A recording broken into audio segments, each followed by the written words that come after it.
Live everywhere. Daily Co's Radio on netrootsradio.com presents David Waldman. Kagro in the Morning Show.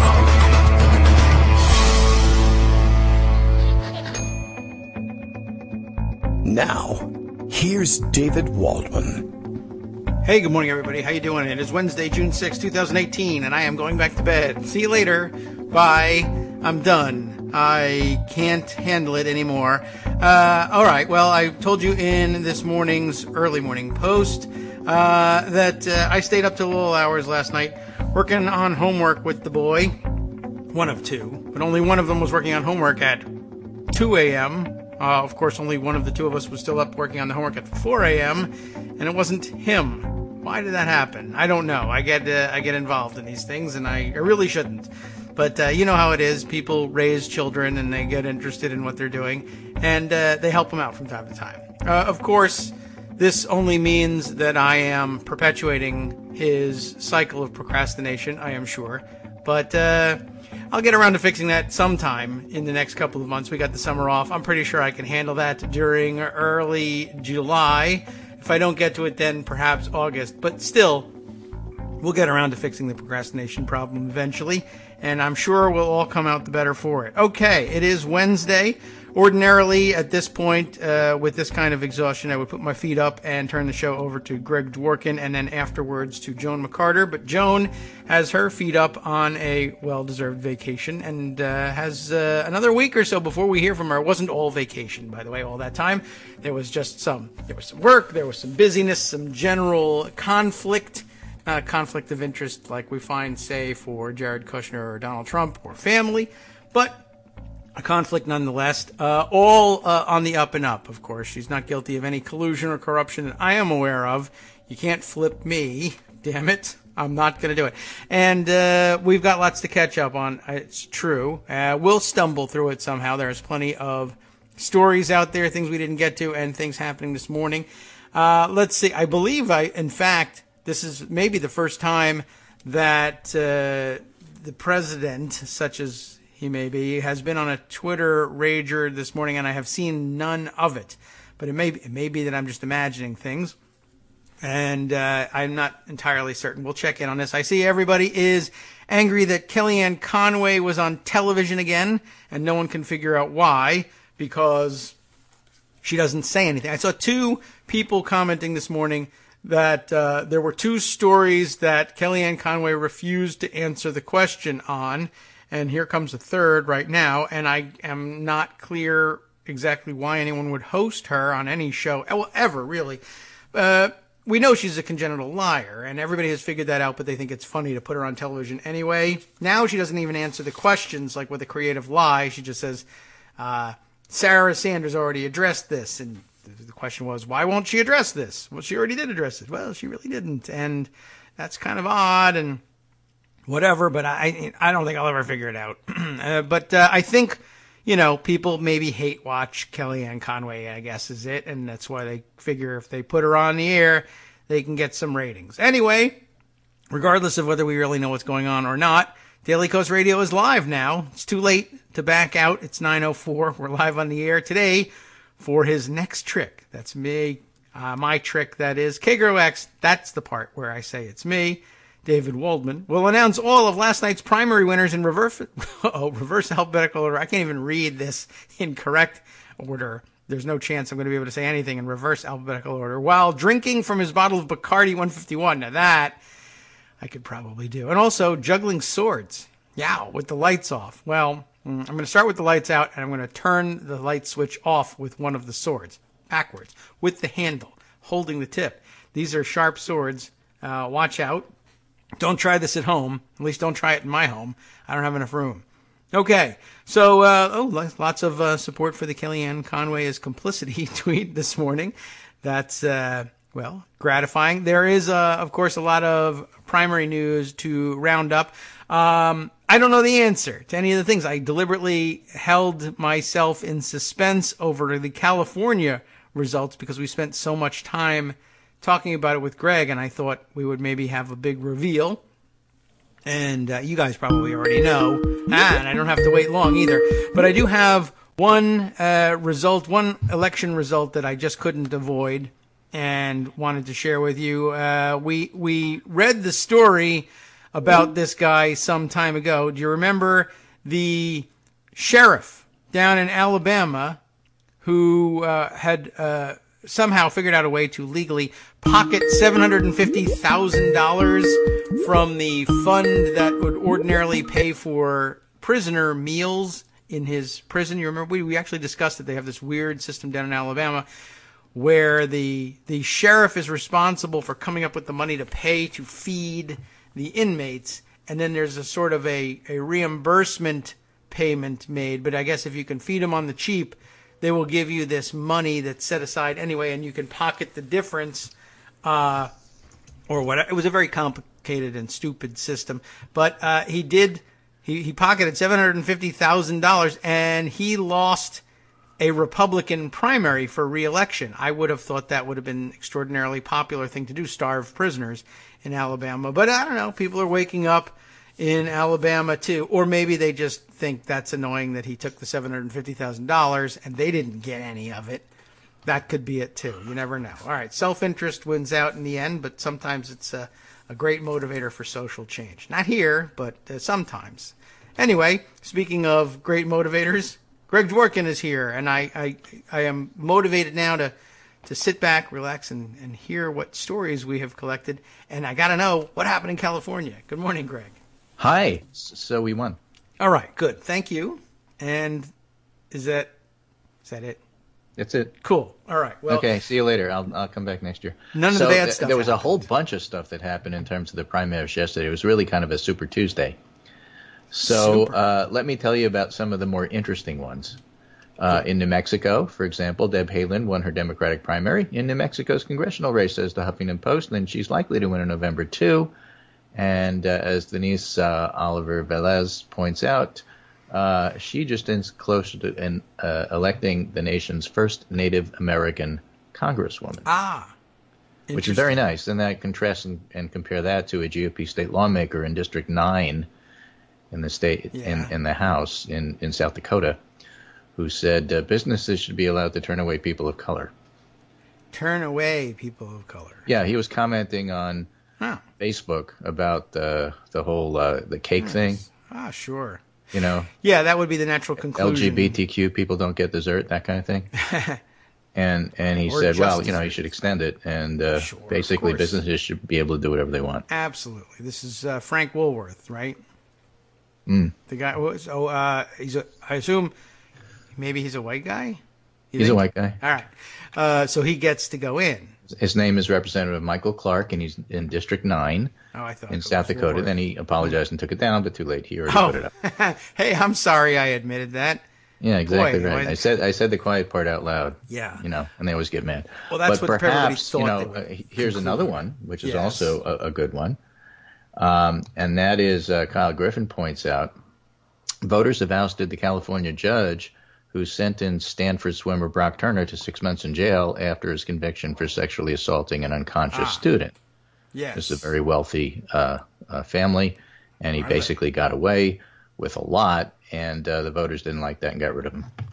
All right. Well, don't do dumb stuff like that, I guess. Don't do dumb stuff like that. They also got rid of a Democratic state senator, I guess, in California, in Orange County, who had suggested increasing the gas tax. They recalled him. That's a little dangerous, but okay. California cares about their cars, you know. Yes, they do, and I think that must be the reason that they have one of the reasons they have such expensive gas. Is I imagine their taxes rather higher than, say, some of the more laissez-faire states out there. California, like New Jersey, for example. California has some of the highest gas prices in the country. But here are some primary thoughts I gathered from I didn't stay up till like 4 a.m. doing this. But luckily there's Twitter, and I have a whole bunch of tweets from people who were checking out stuff. Greg Sargent points out that there was a Democratic flip of a state Senate seat in Missouri. Yes. Okay, this was a Trump plus 5 district. Yeah. and the Democrat won in a landslide. It happens to be the area around Jefferson City, as far as I can tell, which is Eric Greitens' territory, Ooh. and they were not happy with him. He used to be governor. You may have heard about him. Yes. What happened to that guy? Greg Sargent pulls this quote out of the piece, which I thought was wonderful. Again, this is all in the Pundit Roundup. I had a section called Primary Thoughts, and it's all there at the bottom. But this one says, every suburban Republican should be petrified tonight. This devastating loss signals they could lose this fall. This is exactly the GOP suburban area that is most at risk for them. And as a matter of fact, at the very bottom of the Pundit Roundup, I have this fascinating piece from Democracy Journal. Democracy Journal. I'll get there. Very, very, very bottom. Very. I don't want to get to the comments. They're scary. No. Don't go to the comments. Oh, these comments are good. Wait. I found it. Okay, right? I see it. Democracy Middle America Journal. reboots democracy. Yes. We spent months talking with anti-Trump forces, and they are not who pundits say they are. They're not. No. Nancy Reynolds looked like no one's idea of a revolutionary, least of all her own. She's got a quick and contagious smile, shiny coiffed hair, a bad knee, 4 grandchildren, heartbroken after the defeat of Hillary Clinton, for whom Reynolds had spent long hours canvassing. She marched in protests in January 2017, and when the 2018 march rolled around, she made sure to fit it in, but it wasn't easy because these days she's got campaigns to run. As Hampton Township coordinator for One Friend's Pennsylvania State Senate campaign, a canvass organizer for the slate of first-time candidates she helped elect to Hampton Town Council, breaking long decades of Republican dominance, and now a signature gatherer for her own campaign for election to her local Democratic Party committee as well.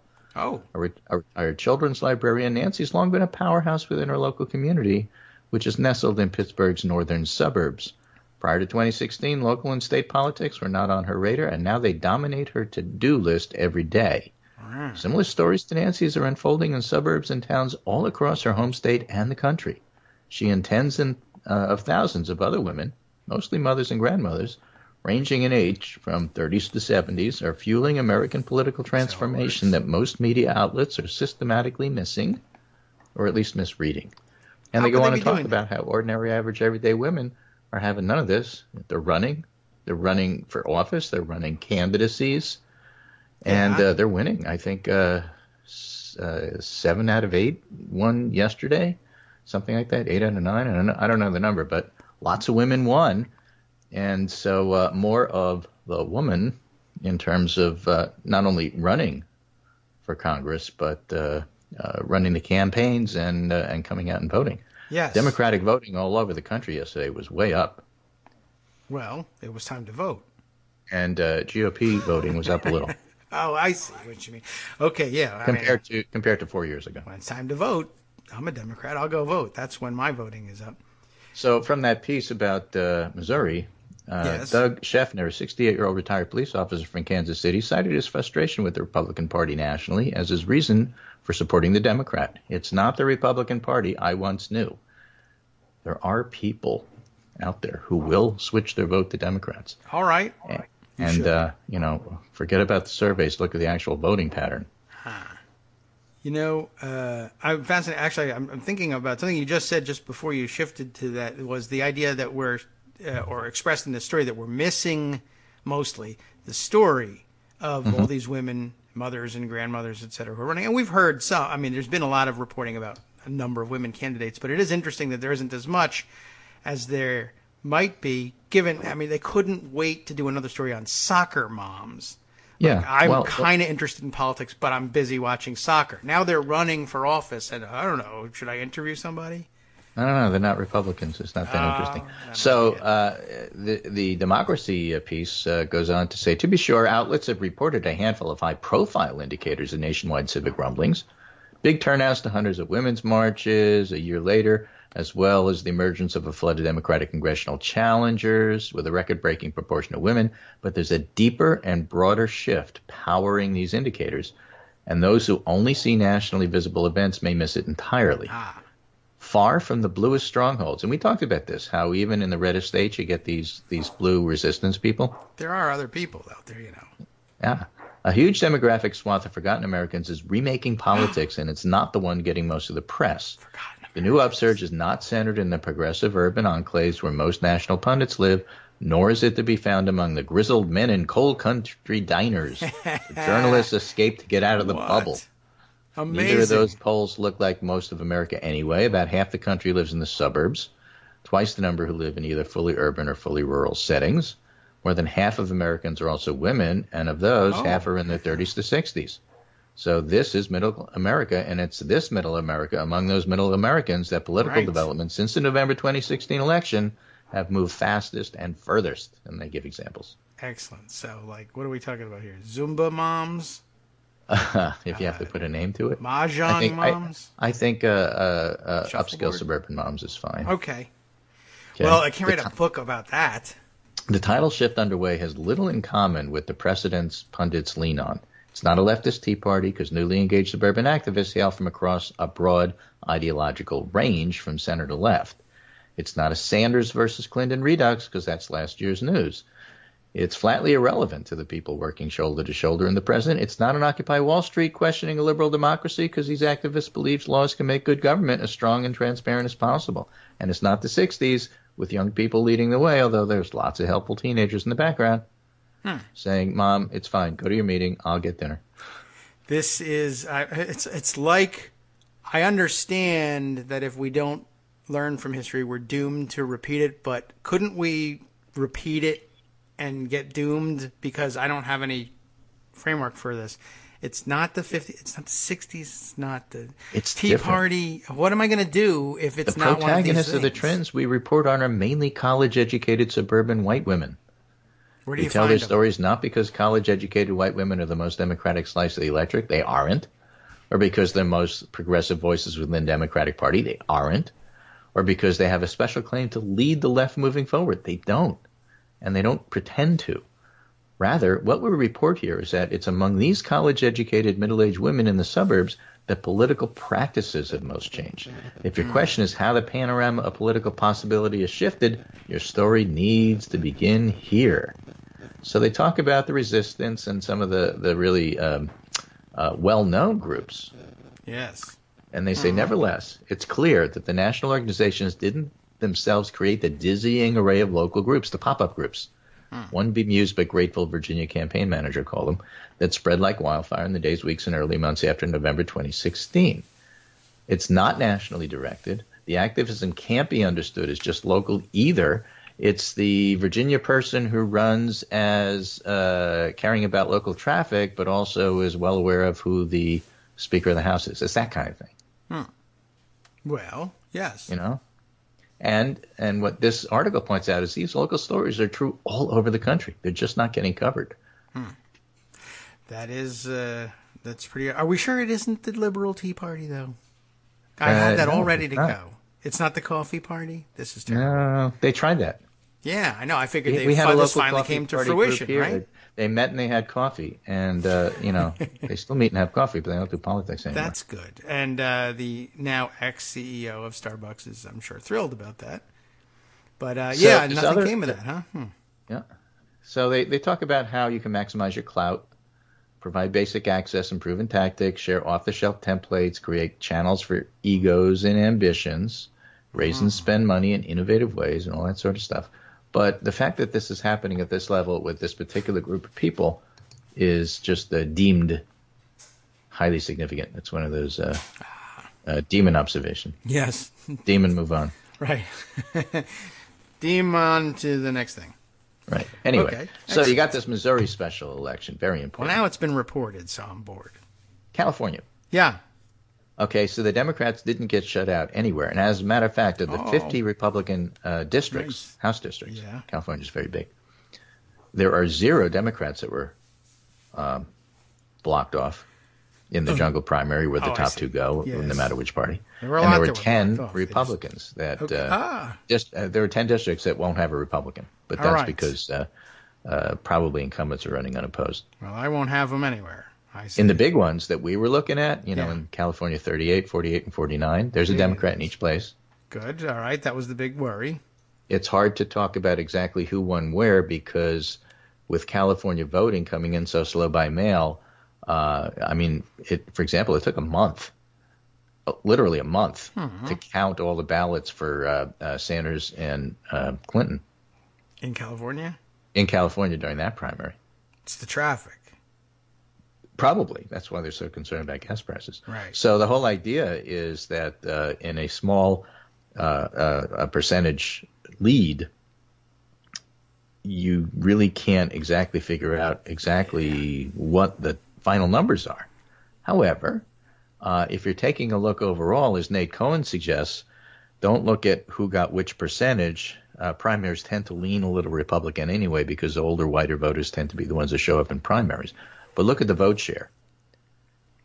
Right? If the Democrats got 53% of the vote share split among their candidates and the Republicans got 47, that's a pretty good indicator, for example, of what's going to happen in the fall. Especially if it's usually more Republicans. And we don't know what those vote shares are yet because it takes so long for those votes to come in. So we can look at other states, though, and do the same thing. And, for example, one of them is New Jersey. Yeah. I've heard of that place. Yeah. So final turnout numbers from New Jersey, Democrats cast 53% of primary votes in New Jersey 11, 52% in New Jersey 02.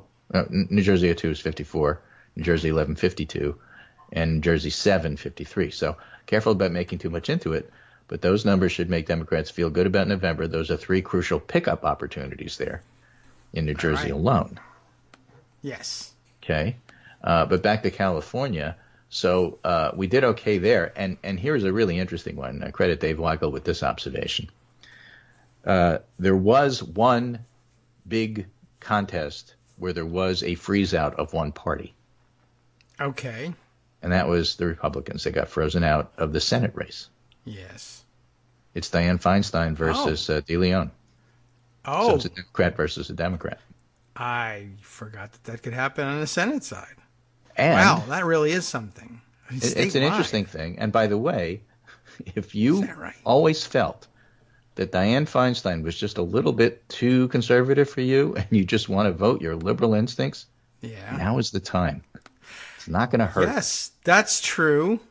Oh, well, you know what? That's the one thing, I guess, the one possible redeeming factor to those stupid primaries that everybody's been complaining about. I didn't think about this possibility. That could be, well, that would be really interesting. Well, right. I mean, I think don't know anything about the other candidate, because, but you know, you're going to have the conservative Republicans, if they vote at all, are going to vote for her. So it's just one of those things that happens that really isn't going to happen in a place that you don't have that kind of setup. I don't know that it's worth the whole setup and the risk of freezing people out. But here's another national versus local view, which are kind of opposite, and that is the governor race. John Cox, the Republican, was in second place, and Gavin Newsom is in first place in the top two jungle primary. Cox is a Republican, Newsom's a Democrat. So that's going to be a Democrat-Republican race, you know, traditional in that sense. Newsom will probably win, okay? But national Democrats are a little bit unhappy. They would have preferred two Democrats the way the Senate race goes, because if you have two Democrats at the top of the ticket, it might depress Republican turnout and therefore help the Democrats in the House. Okay.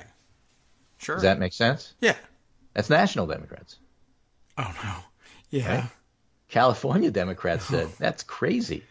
Do you know how many millions of dollars we would have had to spend on a Gavin Newsom Villarosa race? That money, those millions of dollars, multiple millions of dollars, can now be spent on the California House races. Okay. So we're okay with not having to waste a lot of money on a governor race that we're going to win anyway. Well, all right. Yeah, okay. I thought we were going to find some conflict there.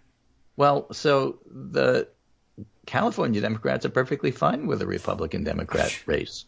Okay. And the national Democrats would really have rather there be two Democrats. All right. Well, yeah. Okay. Well, there's the conflict there, though. I guess I misunderstood.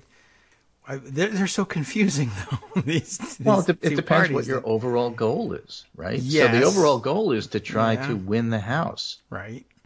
And the national people are looking at it in terms of turnout, and the local people are looking at it in terms of, we got to do the work, we got to spend the money. Hold on, guys. It isn't a completely freebie to get two Democrats on the top of the ticket. We're going to spend a lot of money. California's really expensive. Yeah.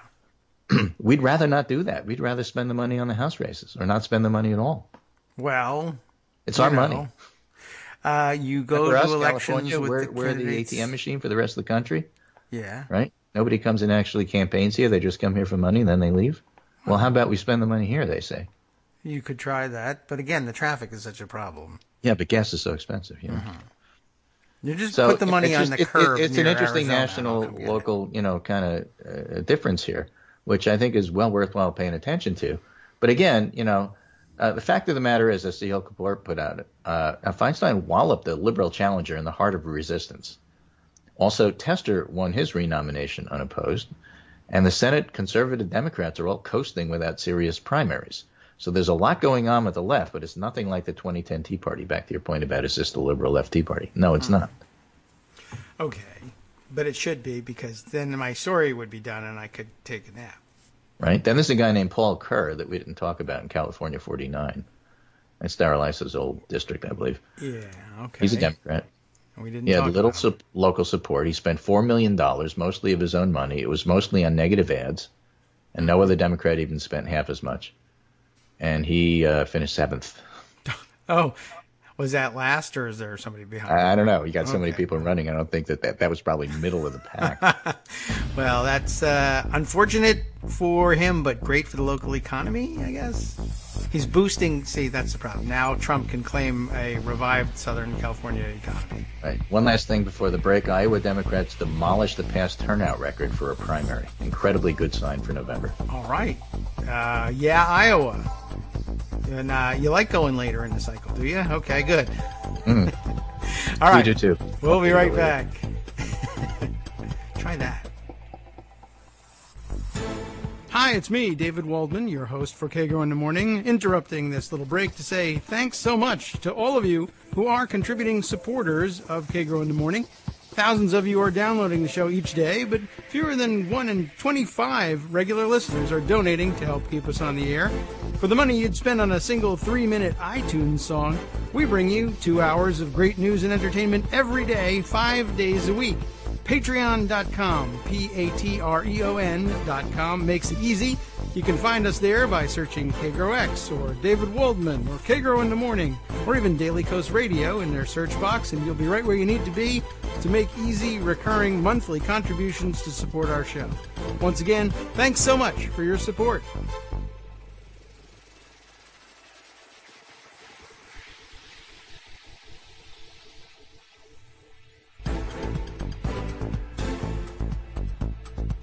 Welcome back now to the Kagro in the Morning show here on Netroots Radio. Still here with Greg Dworkin, still rounding up the stories from yesterday, and please, let's keep it going. So, that's basically the primary story, and then we move on to other stuff. Oh. I think we got to talk a little football here. Oh, yes. Well, football related anyway, right? No one's playing now. Yeah, well, speaking of no one's playing, the New York Jets did not go to the White House. They were among many NFL teams that didn't go to the White House. The New York Jets, well, no reason for them to go. They didn't win anything. There was no reason for them to go. But I'm just making the point. Okay. They decided not to go to the White House even before Philadelphia Eagles did. Okay, so they're just really copycats. Excellent. Yeah, exactly. So all of you Jets can did root it for your first. own team to not go. All right. Yeah, so, nobody went. And so Trump was having a party and nobody went. He was really upset about it, so he invited everybody from the White House to come, and 9 people showed up. And one of the reporters there said, "This is an Eagles celebration. Yeah, hey, we're here for the Eagles. We're here for the Eagles." And the reporter said, "So who was the quarterback?" I don't know. Yes. They had to fill Asked a bunch of people. Nobody knew who the quarterback was for the Eagles. Nice. And did they have one? It wasn't really sure. I mean, they were there because their boss told them to go. Yes. But it was that kind of I guess ceremony. So this whole idea that Trump is winning on the NFL because he's telling people what to do and it's culture war. Yeah, and we're winning. This was such a farce. Yeah. Well, there was a lot wrong with it. But it didn't play well. It didn't play well politically. Even the optics were bad. Oh, no. Nicholas Grossman, I quote later about another issue, Iran. He's a author who writes about drones and foreign policy and strategic stuff. But he tweets, the NFL twists itself in knots to accommodate Trump. He keeps attacking him anyway. Let this be a lesson. His attacks aren't good faith criticism. They're just to stir up anger. His appetite for that is bottomless. Giving in isn't compromise. It's appeasement, and he'll be back for more. And I think everybody needs to take that approach with Trump. It isn't that, oh, well, you're unwilling to work with. No, that's not it. Trump is not somebody you can work with. After a year, you should know this. We knew this before he was elected. We told you. But after observing him, and especially with this latest one here where it's so clear and obvious, you need to do that. It's like Mike Pence showing up to a football game so he could walk out. He's not a football fan. Let's be real about this. This was a very weird setup. You've all likely heard parts of the story at least, but so I guess the White House staff essentially was dispatched to fill, was it in the Rose Garden that they did? It was one of their outdoor spaces. And so they all showed up, and immediately the reporters are like, this is weird. Like, all these football fans came to this thing in suits and ties, and then noticing, oh, they're wearing credentials. They all have White House credentials. Isn't that funny? Right. They couldn't circulate a memo, like, put those away. They have that lanyard around their neck with the big ID, and just how weird is that? Philadelphia Eagles football fans all happen to work at the White House. That's incredible. There are, I'm sure, some Eagles fans who work at the White House. But wait, it gets better. Oh? So Fox News tries to make this into everybody's disrespecting the president and how dare they kind of thing. Yeah. And they circulate this picture of the Philadelphia Eagles kneeling. Ah, yes. Right? And make it about the anthem and all this other nonsense. Turns out they were praying. Yes, which Republicans hate. Because it's the only time that the Philadelphia Eagles have actually taken the knee. Yeah, apparently. Because they just haven't done that. Okay? So Trump tweets yesterday. He didn't tweet this morning. There was no tweets.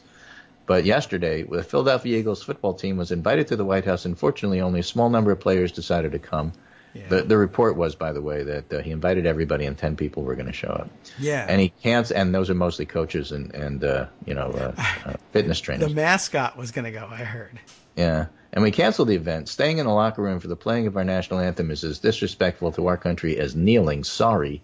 And Daniel Dale pointed out none of the champion Eagles did either of those things during the anthem. The president is just talking nonsense. Yes, Fox News helped them with that. So Fox News circulated that and then apologized for it because they knew they got caught. But this was perhaps the most interesting tweet on the whole thing. I'll read you the tweet and then I'll tell you the author. Okay. Yes. The attempt to make the Eagles event cancellation about the national anthem is just a complete act of deceitful propaganda. And conservatives should have zero to do with it. If that was the issue, why schedule the event in the first place? Also, none of them kneeled. This is shameful. Okay. You know who wrote that? I usually say Hitler to that, and it's probably not him. You're close. It was Jonah Goldberg. Oh, well. So on topic. Great. Yeah, very on topic. But, I mean, what I'm saying is that even the conservatives didn't buy this crap. Not a good day. Not a good day. It's a great day for us. But all right. Now let me read you this other piece here from the Washington Post, but there's a catch, an interesting one. Sideline catch. NFL owners tried to make Trump happy. Instead, they signed up for more bullying. NFL Commissioner Roger Goodell thought it would be foolproof chicanery, appease the players by allowing them to stay in the locker room during the anthem, but ban demonstrations on the field. The decision was criticized as gutless, short-sighted, and nonsensical. But at least Trump could claim victory and leave the league alone. And then the article goes to point out that didn't work either. It wasn't a bad bet thinking you could appease him, I guess, originally. Well, now it turns out to have been, certainly. Because he does this with everything. Just ask anybody who actually knows him. Yeah. Well, it turns out to be the case. I mean, I thought that, this is more of the, they should have so said, you want me to pay you $100 for doing something for me? I'll give you $20. I see. Yeah. But you owe me $100. Well, I'll sue you. Yeah. That's true. Okay, I I'll guess take we the should have 20. known that. Good. I'll give you 10. I thought maybe they could have made it work if they had said, the president gave us a great solution, and it's this. they're stupid and they don't know what they're doing, and it didn't work. And they were criticized the moment they did it because they said they don't have any control over the players. The players could do whatever they want. If they don't kneel, they could do some other thing, which is not part of the rule. So the whole idea is ridiculous. Handstand. It's almost as bad as the House, where you can just make your own rules. You know, We don't want we have Senate a rule. to Okay, turn we'll into just the make House. another rule. That's the end of your rule. Right. We've seen Right? them do that. But, Okay. but, all right. okay. Remember, I said that was a story with a catch. Oh, yes. Right. Yes. It wasn't in the political section. It wasn't on the front page. That was in the sports section. Well, You know the yeah. part of the paper that people actually read. yeah. That might be good. Yeah. So you're actually going to. I mean, if that's how the sports folks are talking about it, I mean, you got Jonah Goldberg and the sports folks saying, "Hey, this is really ridiculous. This is not a win for the president." I'm All just right. saying. Well, that's. Oh, and here's Jake Tapper doing something that all reporters should do, and a lot more often. He's got a tweet, and I'll just read the tweet to you. It says, and I quote Jake Tapper: "President Trump repeatedly lies in attack on Philly Eagles." End quote. Now I see why that happened. Okay. He's a Philly guy. Yeah. Yeah. But the fact of the matter is, when you lie about stuff, call him on it. Yeah, I'm glad that he did that, but yeah, maybe that's it. Oh, we finally called him a liar. That's amazing. Oh yeah, I forgot. You're personally insulted because you're a Philly guy. Well, listen. We'll take it. We'll take it. Pennsylvania, what does Pennsylvania mean in a presidential election? What's a big deal? They cling to their football. I guess. Anyway, so in that lying line, in that vein, here is Evan McMurray tweeting about Sarah Huckabee Sanders. Liar. It's a clip of reporters who, for 2 days of opportunity, just kept saying, "How can you say? But how do you say that? You said something that wasn't true. Did you know it wasn't true at the time? Yes. So you said something on the podium. Was it accurate or not?" Press Secretary Sarah Sanders questioned multiple times during White House briefing about her comment on Trump Tower statement. She repeatedly referred reporters to President Trump's outside counsel. She lied about it. The president lied about it. It's clear that they lied about it. Yes. We know they lied about it because the president's lawyer sent a secret memo to Mueller telling us they lied about yes, right. So what are you asking me about these lies? Let's go on. I've already dealt with this. Yes, I did see that Kellyanne Conway offered the same. They asked her about that, and she said, well, she addressed that. Right. So Paul Waldman has a nice piece in the Washington Post. Why do all these criminals keep gathering around Trump? There's an Onion piece about that, but it's exactly not. And for I the will radio. go back to something that we talked about on the air a while back, and I'm just going to keep coming back to this over and over again. It's that Adam Davison piece. Michael Cohen in the end stage of the Trump presidency, the one where he said, look, the reporters all know. It's like, when we saw Iraq collapsing and like when we saw the financial collapse coming. Months before, the general public had an idea. We all see the end game here. Trump, it's highly likely, I think is the words he used. There's a high likelihood that Trump's a crook. Yes. Well, he is. Right? And they know more than they're permitted to say. And a lot of times they can't say it because their editors won't let them. Right. But they already know he lies all the time. Every once in a while, they just go out and say it. Right. Like if They know he's insult their obstructing. football team. Right? They know he's unfit. And it's a clear. question of when we're going to hear all about it. All right. Well, I'm running out of patience, and I'd like to hear about it. Let's see. Oh, there's the mayor of Philadelphia on Trump. Our president is in Rocky. Yeah, he has a stake in it. Our president is not a true patriot, but a fragile egomaniac obsessed with crowd size and afraid of the embarrassment of throwing a party to which nobody wants to attend. So, this is one of those emperor has no clothes moments and everybody's just saying what they think. It's very nice. But Yeah, please they're don't using take the his Eagles clothes as off. an excuse, but fine. Yeah. All right. That's They okay. won. They win that. You won that round, Eagles. I'm sure Trump does not exactly think right. Snidely whiplash, So anyway, that's kind of a roundup of some of the stuff that was going on yesterday. David Corn thinks that Donald Trump is getting away with the biggest scandal in American history. Okay. He writes in Mother Jones.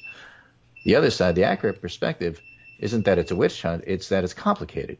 In 2016, but it's not that complicated. In 2016, Vladimir Putin's regime mounted information warfare against the U.S. in part to help Trump become president. And while this attack was underway, The Trump crew tried to collude covertly with Moscow, sought to set up a secret communications channel with Putin's office, and repeatedly denied in public that this assault was happening, providing cover to the Russian operation. So Trump and his lieutenants aligned themselves with and assisted a foreign adversary as it was attacking the United States. And the evidence is rock solid. They committed a profound act of betrayal. That's the scandal. But how often do you hear or see this fundamental point being made? Like, do I have to actually give a frequency? No, Okay. because you don't see it very often. All right. But, that's a I good way of share putting it. David Corn's frustration, but he's not getting away with this. I hope not. I share his frustration too. Although, since while we're on the subject, sort of saying, well, if it's a lie, then say it's a lie. If Russia attacks the United States and Donald Trump helps, you can say that's treason. So do it. Now, the editor, or And rather, people, the boy, are legal they really department trying says to no. avoid that term. Yeah, they really are trying hard. But I mean, he came so close, and I understand why you wouldn't. But it's a little bit frustrating. If there's an attack and you help, that is treason. I cannot get you out of that. I can't even lawyer you out of that. That's like, I'm sorry, that's a capital crime. Right. Now, there's a fellow named John Schindler who's a bit of a right-wing nut job, a bit. Oh. But he's an anti-Trumper. He's a never-Trumper. And he writes about security issues. It's a good kind of nut job. He's an IC guy, All right. intelligence community guy. And he points out something that I've seen elsewhere, but at least he puts it all in one place where you could see it, and it's kind of intriguing. All right, I will find that place. He says, a genuine bombshell dropped yesterday. I added that to the very bottom of Not our a literal one, Skype list there. but a genuine one.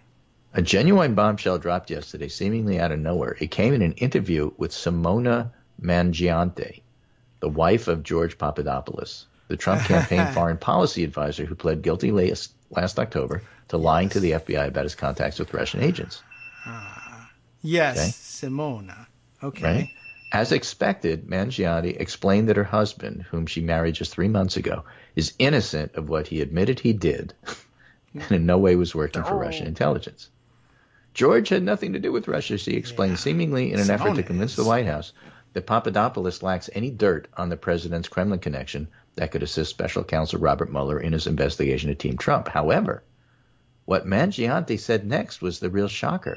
Her husband, quote, pled guilty because Mueller's prosecutors threatened to charge him with being an Israeli agent. An Israeli agent. And the point of the article is that the Israeli connection to the Trump campaign has been undercovered, and that's something that you should keep an eye on in terms of what happens next. All right. Well, I wasn't expecting that. That's true.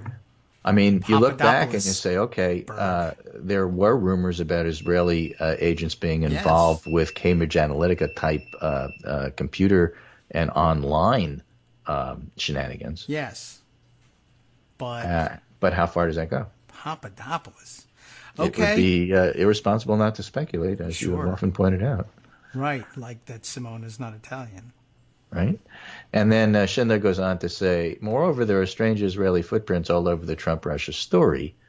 American True. Jews of Soviet heritage who possess connections to Israel, Felix Sater, Michael Cohen. A lot of this is inference and guilt by association and so on and so forth. Dangerous And then there's the Jews. explosive New York Times report just 2 weeks ago about a hush-hush meeting in Trump Tower on August 3rd, 2016, less than 2 months after the other hush-hush meeting there was between Team Trump and George Nader, who reportedly offered Donald Trump Jr. help with getting his father elected. According to the Times, Nader proffered unofficial and probably illegal foreign aid to the Republican nominees' campaign, including the Saudis and the UAE. But that day, Nader brought with him Joel Zamel, an Israeli expert in several things that are of interest to Trump, including social media manipulation.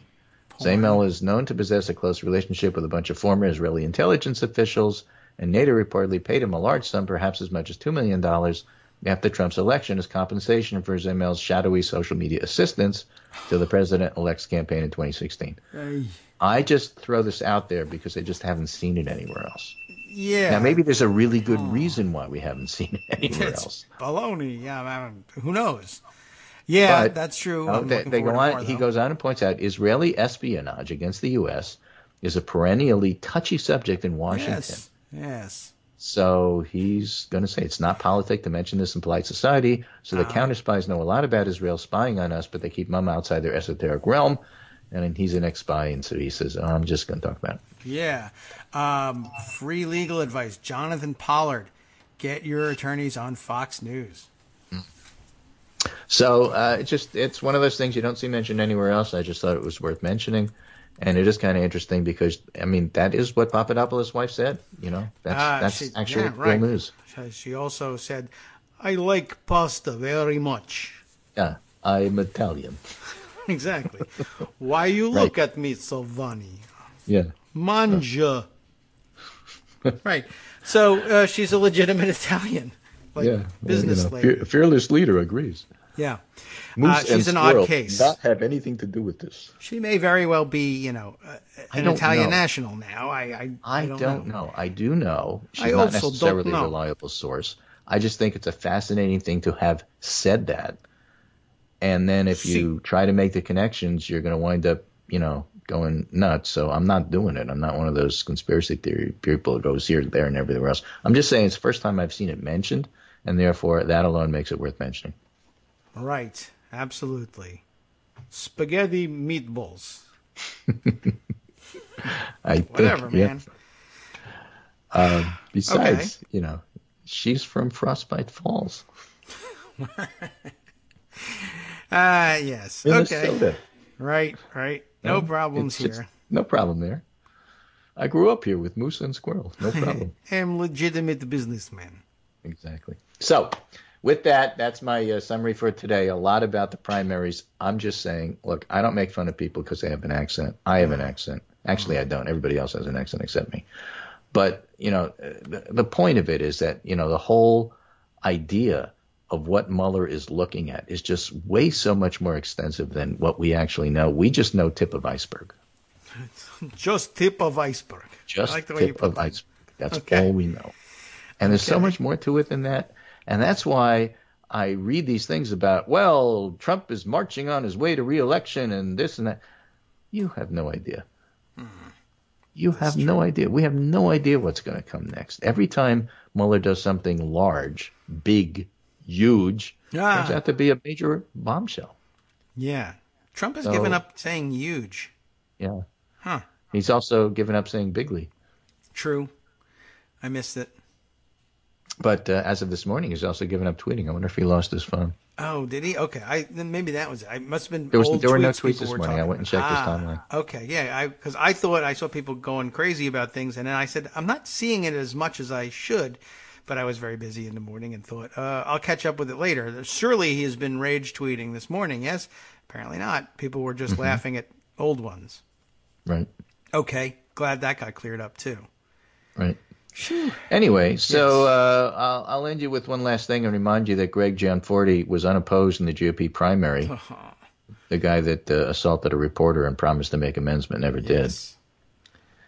And let's see. He got a lot of votes. He threatened to beat the crap out of anybody that didn't vote right. for In him. the U.S. House, unopposed, he got 135,000 votes. And the Democrats, there were several of them, got 110,000 votes total. Mm-hmm. But what was interesting there is on the Democratic side, there were 2,967 blank votes for the House. Oh. They just didn't vote. Okay. And on the Republican side, there were 16,964 people who wouldn't vote for Gianforte. Oh, all right. Okay. So it's just one of those things. It's interesting. He still has enough, he wins because. All right. Right. Well, you can't, if you write in literally anyone else, that does not count. They don't know who to give the vote to. Yeah. And there was an undervote. There was an undervote of 11% on the Republican side and undervote of 2.6% on the Democratic side. So, right. There are Republicans that are unhappy with him, but not enough to make him lose. So that's it. That's the summary for today. Kind of interesting stuff. We'll be back tomorrow, and maybe more of this will have sorted itself out. If you happen to be a wonderful Russian-American citizen doing their best who happens to have an accent, we're not making fun of you. But George Papadopoulos' wife, let's just say, is sketchy. Suspect at the very least. Suspect is a loaded word. I was trying to avoid that. Subject Also is, well, target. okay, she's a subject of interest. That's all. Exactly a person right. of interest. I'm interested in her. Yeah, that's all. All right, take care, and I'll talk to you more tomorrow. Okay, thanks very much, Greg. And yeah, there's an awful lot. There's a lot to unpack in Simona's story, and I would love to know what the hell's going on. No chance that we're going to get that information anytime soon, I don't think, unless she's suspected of something in particular. But I guess it's inching ever closer to becoming an issue. I mean, issuing these denials of things to which her husband has already pled guilty. But you never know what kind of games people are playing, I guess. And I find the whole thing rather interesting. Do you remember, I don't know, did we ever play on the air what she sounded like? I think we may have tried to do that, or I may have circulated in one of our summaries a video clip of her giving an interview. This was a couple months ago, I think before they got married. Not that that matters anyway. But it was odd. She's clearly spent a great deal of time in Italy, and she may have immigrated to Italy with her family from Russia. I don't see why Russian families wouldn't choose to say, on my way, on the way across continent, on the way to, I don't know, let's say, just to make it sound really old-fashioned, boat to America. I find Italy, and it's very nice. So I said, why wouldn't they settle there? It's a perfectly nice place to settle. It's Western European. It's relatively free. The politics are certainly entertaining, right? And maybe they're like pasta. I should move to Italy, really, honestly, the way I eat. But okay, so fine. And that might just be it, and that's all there is to it, and it's dumb to comment on it. It's just very weird. And like, it doesn't seem to make any sense. Like, well, who's she fooling? There's no way, for instance, if you were inclined to think that Simona was in fact a Russian spy who was assigned to entrap George Papadopoulos for some reason. And right there you have a very big mystery as it is. We must get someone on this Papadopoulos character immediately. Must shadow coffee boy, right? That's probably not going to happen. So it's unlikely as it is. On the other hand, all of Papadopoulos's associations seem a little unlikely. I don't know what it is about him that puts him in drunken contact with the Australian ambassador to the UK. I don't know what it is about him that puts him in contact with this Maltese professor. No idea what puts him in contact with any of these characters with which he is connected. But he does have this strangely kind of Russian-looking and Russian-accented wife who says, "I'm Italian. Why you ask?" And that is odd. It just is, and there's nothing I can do about it. And so you might say to yourself, for instance, well, but how dumb would that be? If you were running a Russian espionage operation that depended on the people not thinking that you were Russian and getting tipped off like, oh no, a Russian is befriending me. And that still works, by the way. They're just 100% obviously Russian and tell you so. And people still fall for these honey traps, as they sometimes call them, and give up all sorts of information, and just because they're dumb and do so because they're vulnerable for whatever reason. But you would think if they were trying to hook somebody with a more sophisticated plot, they would say, for instance, and I don't know whether they would ever have any reason to believe that George Papadopoulos would be suspicious of Russians. Now you would be, but then probably not. But then he married this one just a couple of months ago. Anyway, the point is, surely you would say, we have big budget. Let's train operative who doesn't sound like me, who has good American accent or Italian accent. Whatever you can fake, like if your agent can't quite do English without a Russian accent, but somehow miraculously can do Italian, fine. Move to Italy. Be Italian. And so, it's dumb to imagine the Russians wouldn't be so stupid as to send a bunch of spies to America or anywhere else and walk around pretending to be, I am American. Why do you ask? Well, were you born here? Cleveland. Not going to work. Except they did do that. Did we talk about this? At some point, we definitely brought this up. I think the last time I was randomly reminded of Anna Chapman, the Russian spy who briefly made a big splash, like 2010. She was suddenly super famous because, mostly because photos of her appeared in the press, and she was this stunning-looking red-haired woman that everybody who I guess I don't know whether she was successful in fooling people about her about her Russian background or whether she was trying to hide it, but she made a big splash because she was this super attractive international super spy, and it was something we weren't on alert for Russian spies operating in the United States at that point of 2010. I guess we had still been fooled into believing that we were in some sort of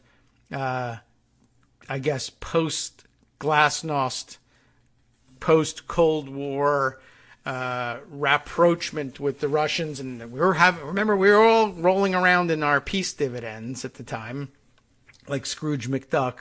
We never got any of this stuff, and thinking the Russians were our pals, and in fact they had operatives all over the United States, as it turns out, and they were a whole bunch of them arrested along with Anna Chapman, but none of them were hot like Anna Chapman. So I guess nobody got any attention, and they were all they're a grubby-looking bunch, quite honestly. But apparently there were like 8, 10, 12 of them all arrested at the same time, and all part of the same plot, having been put in like a spy novel, deep cover in the United States. Do you remember this? If you don't, I'll remind you about the background and more after this.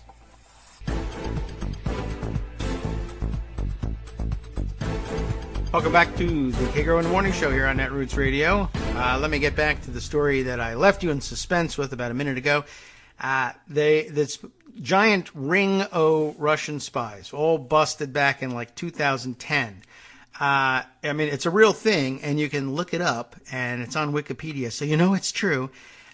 Look for the entry on the Illegals program, which is a interesting echo to today, of course, with the whole immigration issue. And we got 10 Russians, all of the mug shots of the 10 Russians arrested all at the same time because it was a coordinated ring.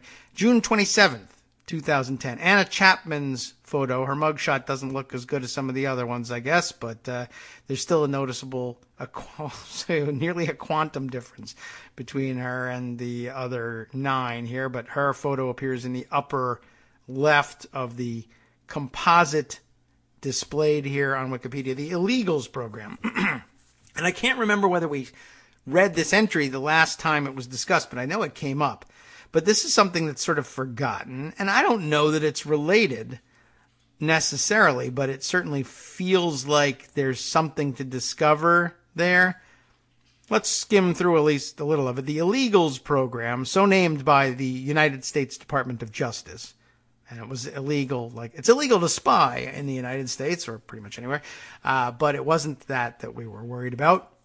That was what we were worried about. That wasn't why we thought they were illegals. But anyway, the Illegals program was a network of Russian sleeper agents under non-official cover.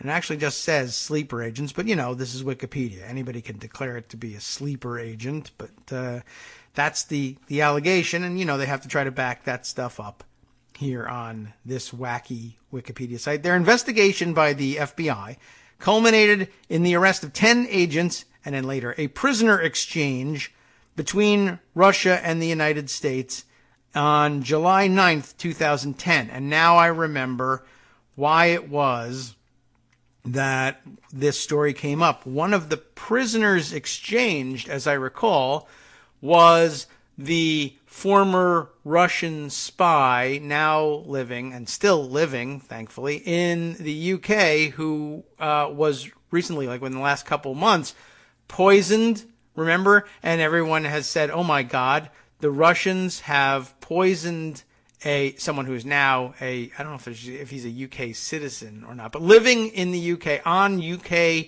soil.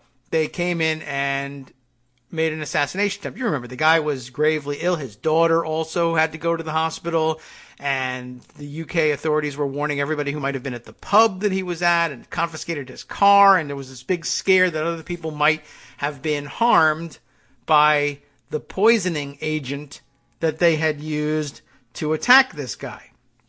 And that's what put it in the news, and I realized in reading that story that he was one of the prisoners exchanged for these 10 illegals. And everybody remembered, I think, Anna Chapman the last time that came up. She was one of the ones swapped for him. He's now back in the news as the target of a Russian assassination attempt. Canada, the article continues, and this is the Wikipedia piece. Canada was a common place for Soviet and later Russian illegal immigrants to go so that they could create a legend, as it's put here, of being Western citizens before their deployment to target countries, often the United States or the United Kingdom. Hint, hint. And we have talked quite a bit about how the programs that we end up finally, usually too late, discovering here in the United States are mirrored in the UK, just as our elections were being meddled with falling prey to treason.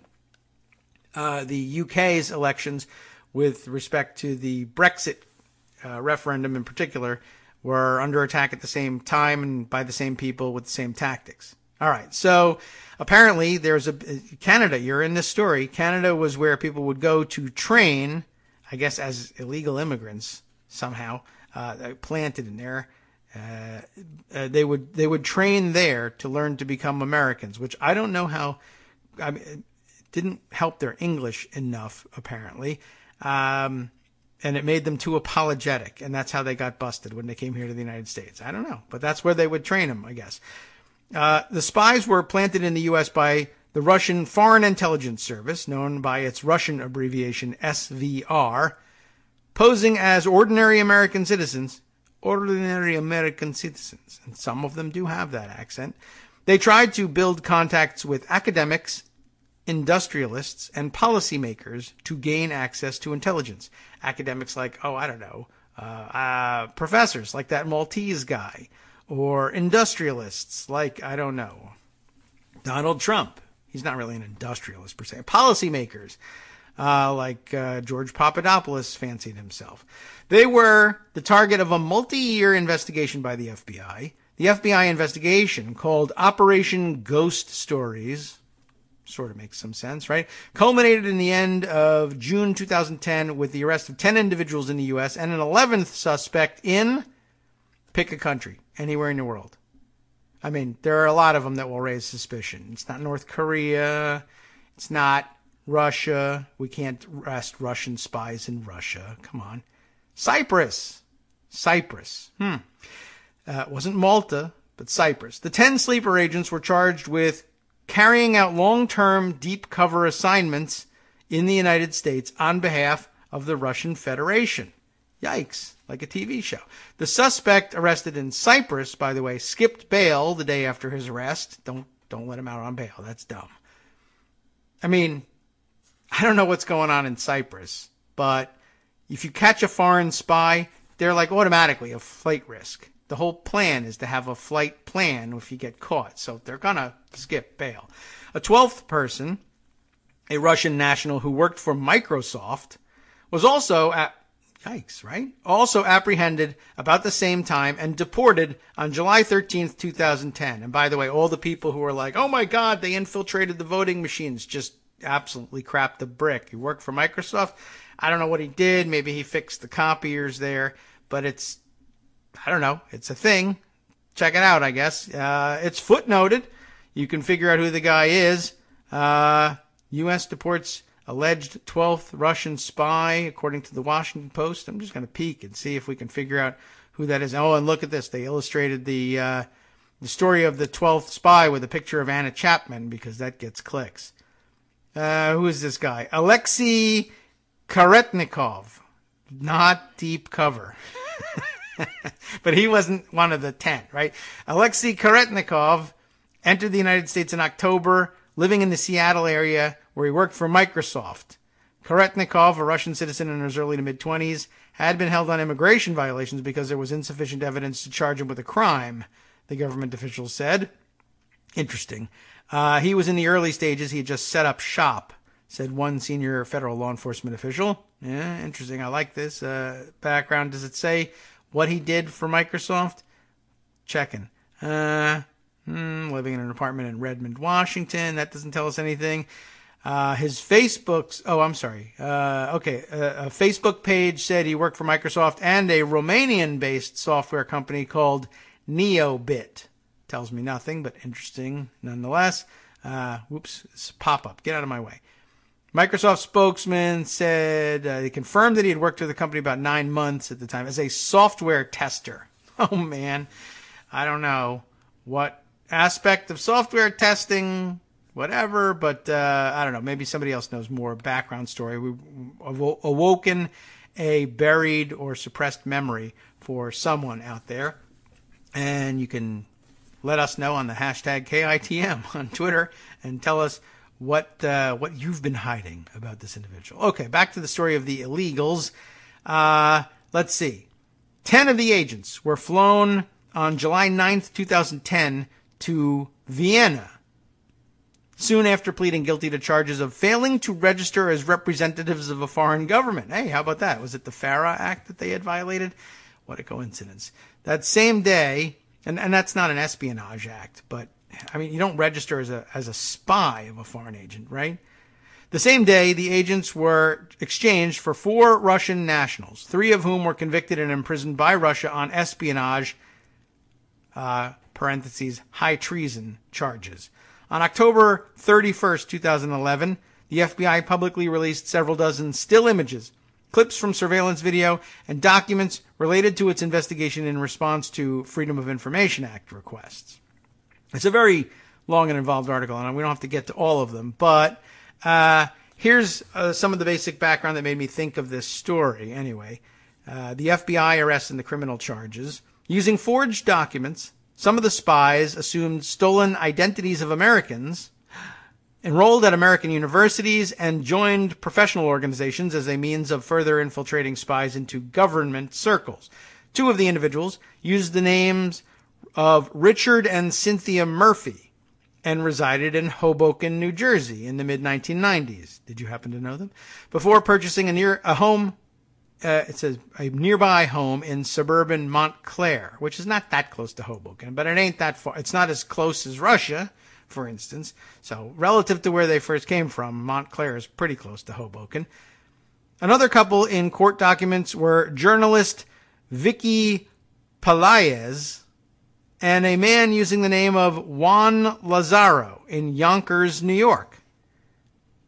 The court filings allege that the couples were arranged in Russia to cohabit in the country to which they were assigned, going so as far as to having children together, that is dedication, to help maintain their deep covert status.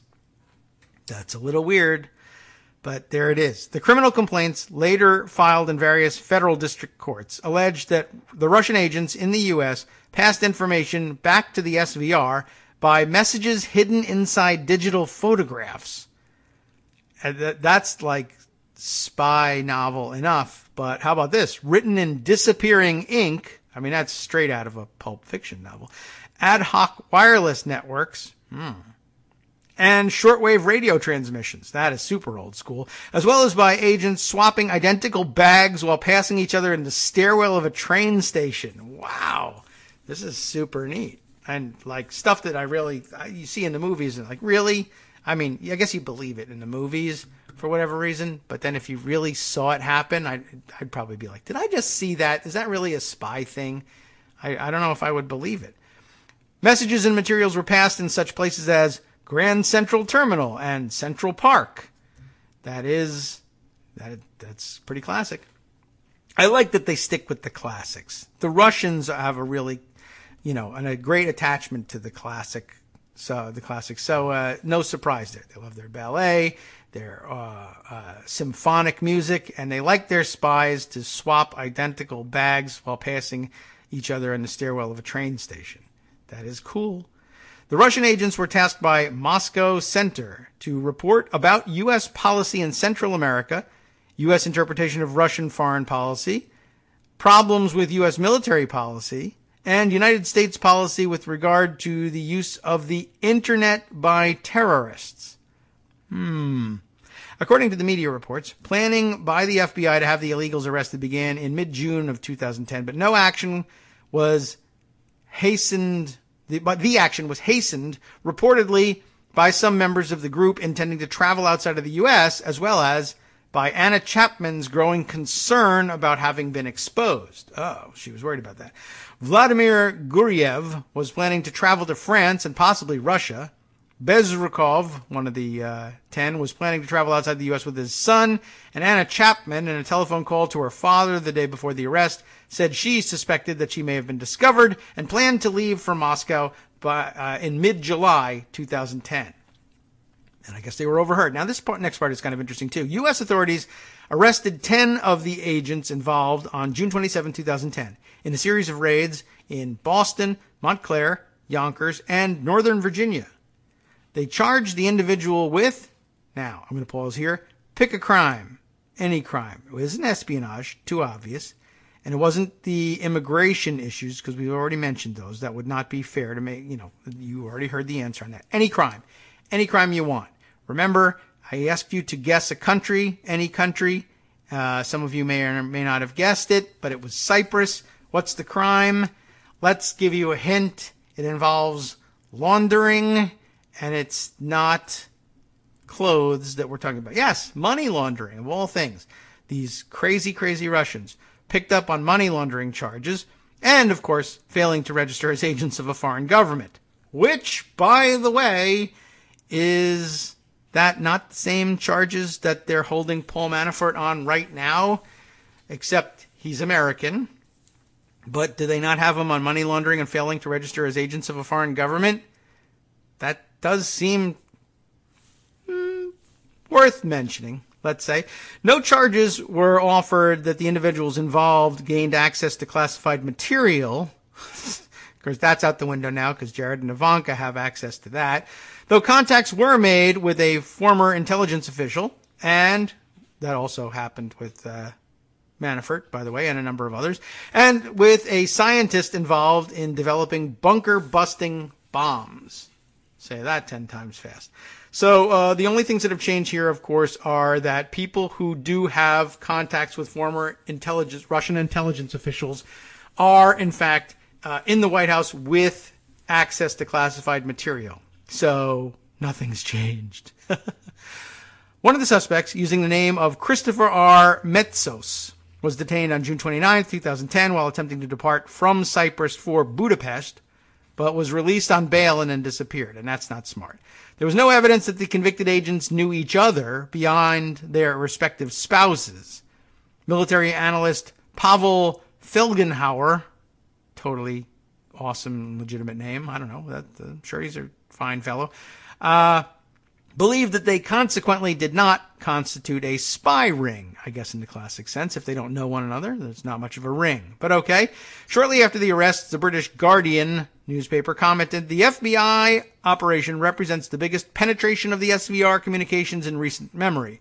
The FBI read their emails, decrypted their intel, read the embedded coded texts on images posted on the net, bugged their mobile phones, videotaped the passing of bags of cash and messages in invisible ink from one agent to another, very classic on our part as well, and hacked into, we got them first, hacked into their bogus expenses claims. Now, that's not that exciting. The tradecraft used by the alleged SVR ring was amateurish and will send shivers down the spine of rival intelligence organizations in Russia. This was bungling on a truly epic scale, and now we are starting to sound like they might be involved with the Trumps as well. They, too, bungling on a truly epic scale. No secrets about bunker-busting bombs were actually obtained, but the network was betrayed. To have a spy ring uncovered before they could actually do any serious spying is doubly embarrassing. Coinciding with the day of the prisoners' swap, the death of the prominent Russian defector Sergei Tretyakov, who died in the U.S. on June 13th, 2010, was reported on July 9th, 2010. The Florida Medical Examiner's report, released on September 20th of that year, cited an accident and a tumor as the cause of death. In response to allegations in the media that he might have been tipped off, or that he might have tipped off U.S. authorities about some of the illegals, Tretyakov's co-author, Pete Early, citing anonymous, well-informed sources, said in July of 2010 that Tretyakov had not been privy to the case of the Russian illegals, but he somehow ended up with a tumor, which is weird because that's kind of what you get from polonium. The November 11, 2010 issue of Kommersant, Russia's broadsheet, carried an article that, with reference to the unnamed government sources, Russian government sources, contained allegations that the, quote, illegals were fingered by a senior SVR officer named Colonel Sherbakov. I'm guessing at the pronunciation on that. According to an unnamed ex-CIA source, his full name may be Alexander Vasilyevich Sherbakov, or Sherbakov, depending. The latter, according to the newspaper sources, headed the American unit of the SVR department in charge of the illegals and left Russia for the U.S. 3 days prior to Dmitry Medvedev's June visit to the U.S. According to other media outlet sources, the name Sherbakov was fictitious, and a number of experts and commentators judged many allegations in the article to be dubious or improbable. Nevertheless, some comments made the following day by Russian President Medvedev, yes, we got that right, that was his name, wasn't it, were interpreted as an indirect confirmation of a high-level defection in the Russian intelligence apparatus. I don't remember much about that one. On November 15th, 2010, Interfax cited unnamed sources with Russian intelligence as alleging that the real name of the defector, who was primarily responsible for uncovering the 10 convicted agents, was Potiev, reportedly Alexander Nikolaevich Potiev, who was a colonel in the SVR and was deputy head of the American department within Directorate S of SVR. S oversees illegals. That would be non-official cover people, I guess, is what they must mean then by illegals. According to Interfax's unnamed source, a person called Sherbakov had indeed held a senior position in the SVR and defected about 2 years ago. Then it goes on to describe the 10 individuals who were rounded up. And many of us already know the weird and wild story of Anna Chapman from when she was famous. The next group, the married couple who went by Juan Lazaro and Vicky Pelaez, but who in fact were Mikhail Antolayevich Vasenkov, and Vicky Pelaez, I guess, was in fact a Peruvian national and U.S. citizen, and I guess that might have even been her real name. They posed as a married couple, and this couple, along with one or two others, and this is the reason this all came up, was it reminded me that people who knew them said it was odd that they said they were Americans or even some other nationality, but it was weird because they spoke, or at least those of them who were originally born in Russia, spoke with very heavy Russian accents, and that they never bothered to lose them. And that's what kind of raised my eyebrows about them, and what reminded me about them when I was reading about Simona there, and just saying, how unlikely is it that they would send a spy to pose as an Italian if she couldn't speak English with an Italian accent and spoke it instead with a Russian accent? I mean, wouldn't they have trained their people better. And this is the story of, no, they don't appear to train them at all, and they don't even bother to get them, to staff these operations with people who can drop the Russian accents along the way. I can't recall which of these agents in particular they made this mention of, the fact that they spoke with a heavy Russian accent, and I'm trying to sort of scan through them, but it's definitely in this article on Wikipedia somewhere, and I reminded myself of it yesterday. I should have highlighted it, apparently. But, that was one of the sort of prominent things that jumped out at me about these, is that really deep cover if you still sound like a prototypical Russian agent? Since you're doing everything else old school and by the book, passing secret messages and disappearing ink in train stations, I don't see why you should just add to the picture by sounding completely Russian. Anyway, I think that was, I thought that was pretty odd. And I also, in combing around on this stuff, and in reading those stories about the Israeli connections that Greg mentioned, stumbled on a little bit more background. Why don't we use today for this kind of fun stuff anyway, since the rest of the news is bizarre as it is.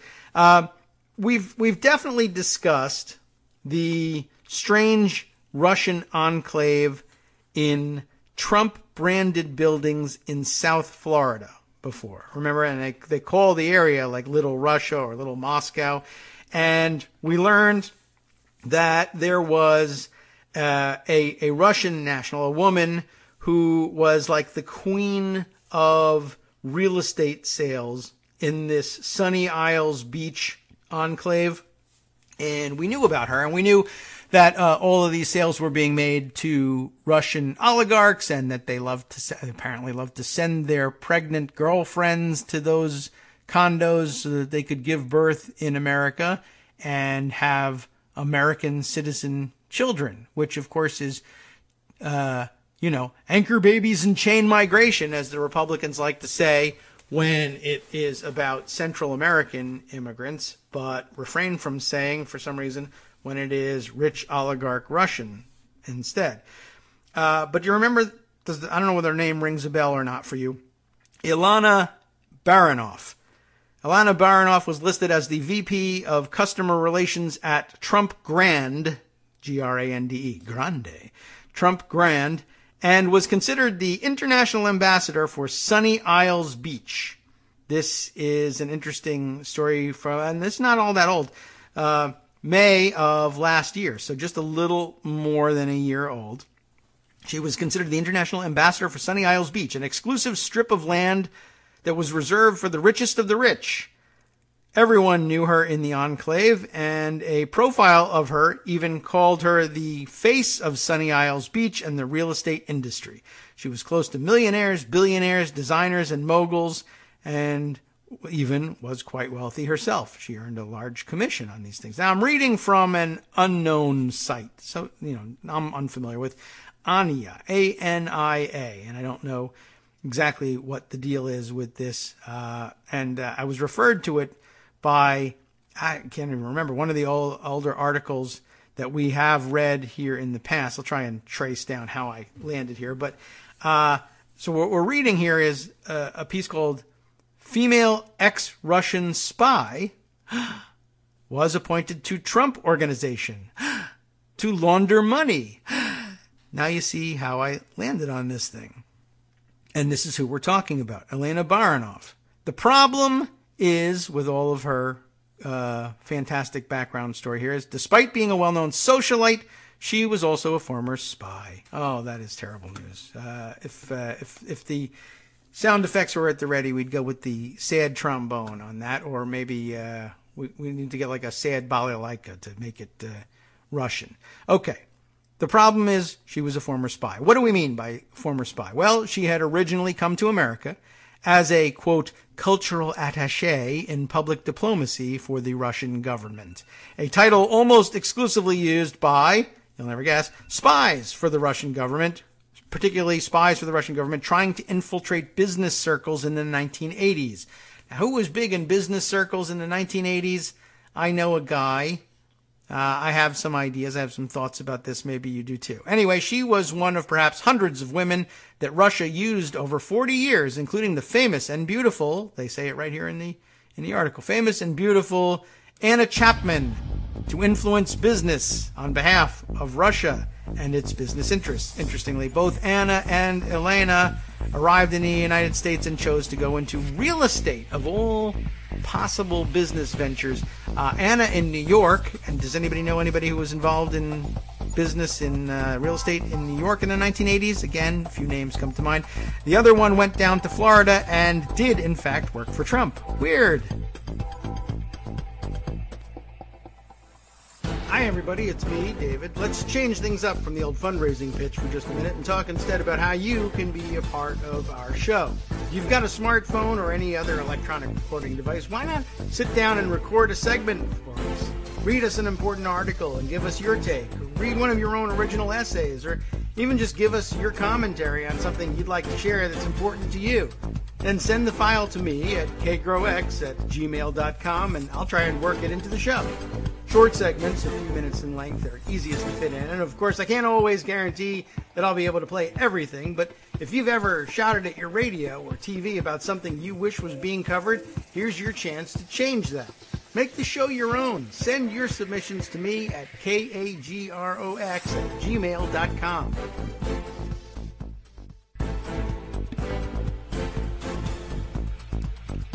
Welcome back now to the Kagro in the Morning Show here on Netroots Radio. Just to continue with this exciting look back in history at both Anna Chapman and Elena Baronoff arriving in the United States and choosing to infiltrate business circles, specifically real estate, specifically New York and South Florida real estate, specifically, in one case, Florida Trump real estate. Just happened to be the case. And, for whatever reason, getting involved in the one business, or one of actually several businesses, but the one connected to Trump that just happened to be primed for successful money laundering. Anyway, let's see. What else have we found out here? Elena wasn't just the VP of Customer Relations for Trump Grand. She was one of the biggest sellers of real estate for Trump in the area. And the exclusive realtor for the Trump Grand, this time without an E for whatever reason. There's a photo of her holding a shopping bag, a tote with a Trump Grand logo on it, and it does in fact spell it with an E in some fancy script, so you know it's classy. But she was the exclusive real estate realtor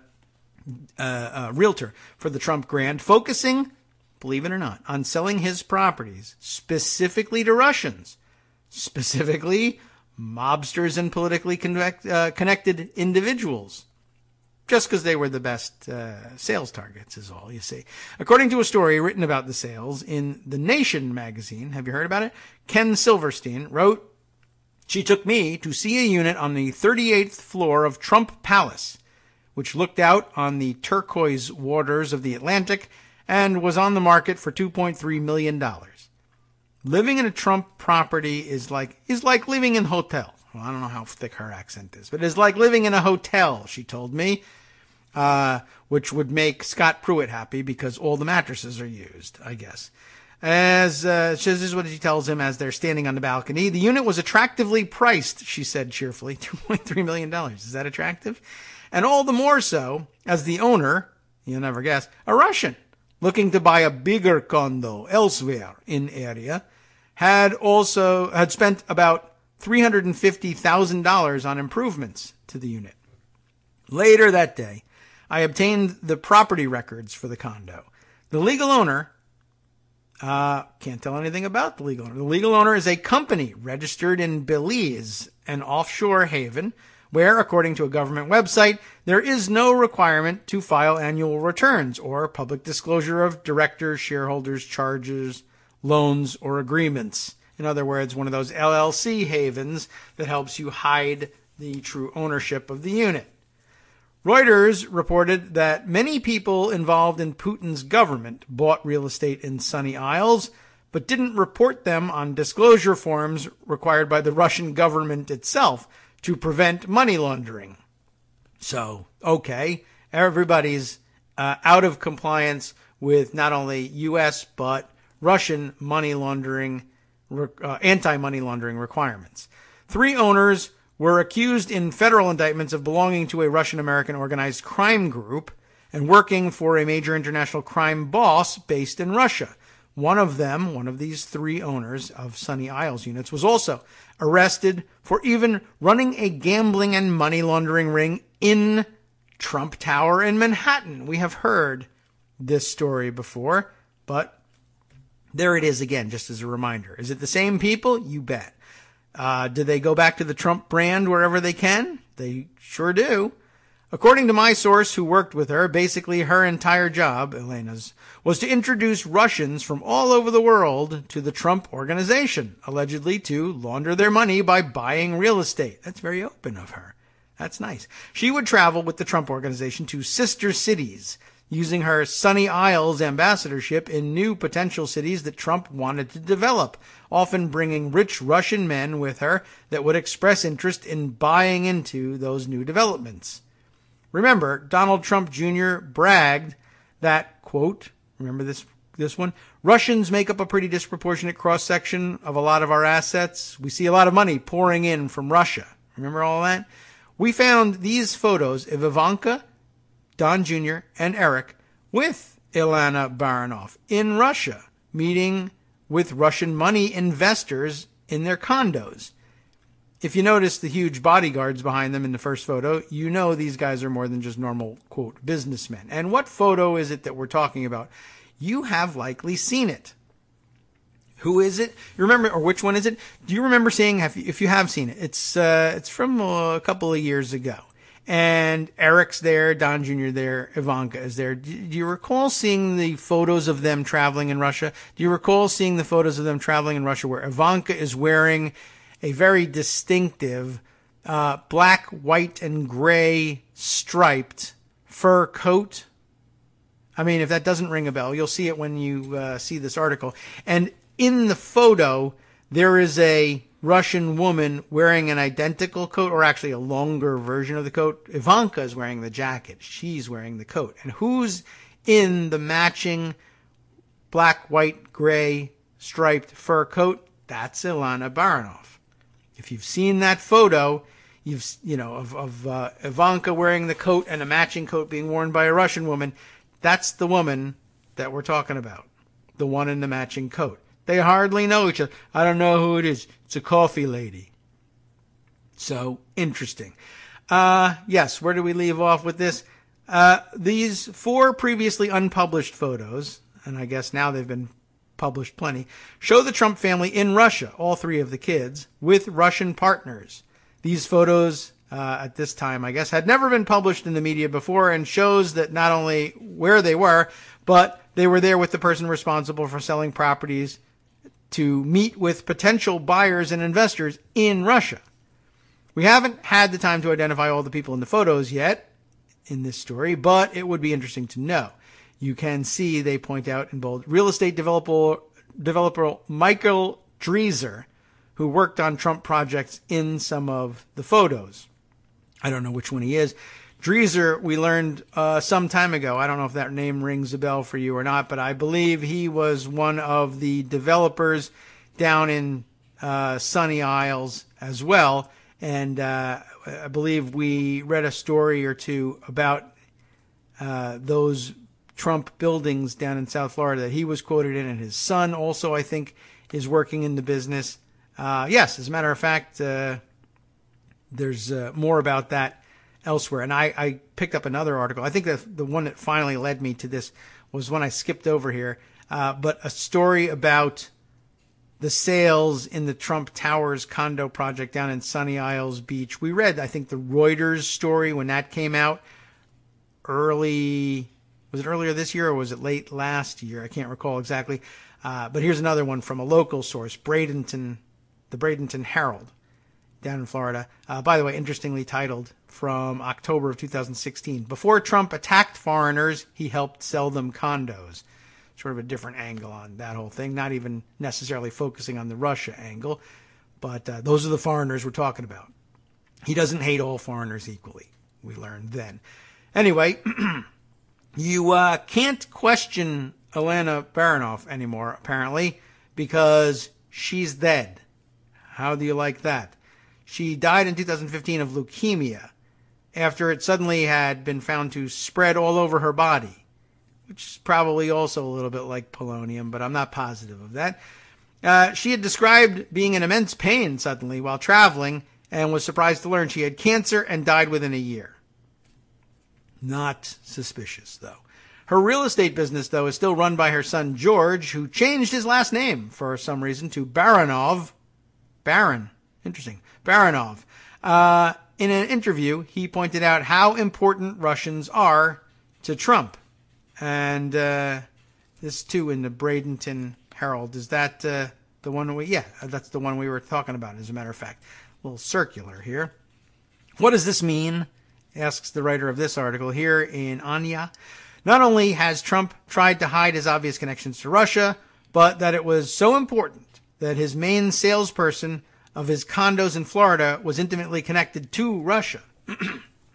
Her background working for the embassy as a cultural attaché meant she had connections that allowed Trump to access the highest levels of Russian society, and was important enough for his entire family to visit Russia with her to meet with potential Russian buyers. Now, that might just have been a money play, true, but the end result of it was Trump got lots of money, and the woman that connected the Trumps with that cash, which apparently was pretty dirty in origin, got leukemia and died real fast.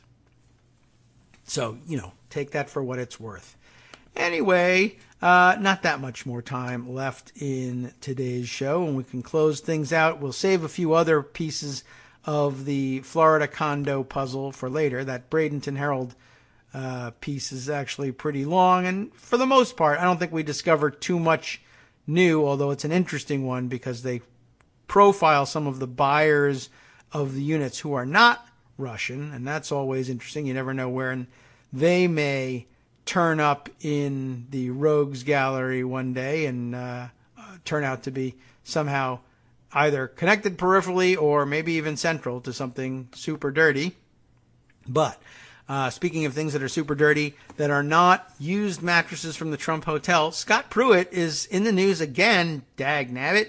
The guy just can't stop grifting. You likely heard this story, and I don't know what's grubbier, the used mattress story or this one. Scott Pruitt, once again, enlisted an EPA aide to do his dirty work for him. The previous work previously revealed finding the used mattresses dirtier than most, I guess. Is it the same person?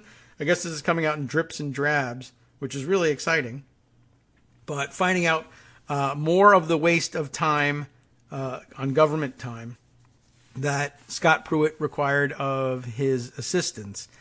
Let's see. And by the way, I noticed that he is wearing in this photo a lapel pin, which I think we've mentioned before, which is done up in a American flag motif, but it is designed to look like a medal ribbon that one might wear if one had won medals in the military.